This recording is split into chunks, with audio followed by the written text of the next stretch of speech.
বাংলাদেশের রাজনীতির আকাশে আজ হঠাৎ করেই নেমে এলো নীরবতা। থেমে গেল এক কণ্ঠ, থামল এক যুগ, যার ছায়ায় কাঁপত ক্ষমতার করিডর। বিএনপির চেয়ারপারসন ও সাবেক প্রধানমন্ত্রী বেগম খালেদা জিয়ার মৃত্যুতে শেষ হল একটি দীর্ঘ রাজনৈতিক অধ্যায়।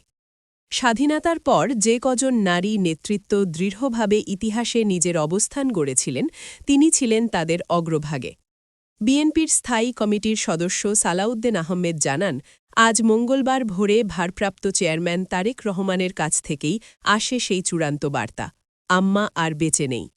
সামরিক শাসন থেকে গণতান্ত্রিক আন্দোলন, ক্ষমতা ও বিরোধিতা, প্রতিটি ধাপে তিনি ছিলেন কেন্দ্রবিন্দুতে। সমর্থকের চোখে সংগ্রামের প্রতীক, সমালোচকদের কাছে কঠোর ও আপোষহীন। দীর্ঘদিন অসুস্থতা, লন্ডনে চিকিৎসা, এফআর কেয়ারে প্রায় ১ মাস, সব চেষ্টা থেমে গেল সময়ের কাছে। বয়স ও জটিল রোগ আর সামলানো গেল না। জানাজা হতে পারে মানিক মিয়া অ্যাভিনিউতে, দাফন শেরে বাংলানগরে, কিন্তু প্রশ্নটা রয়ে যায় অন্যখানে।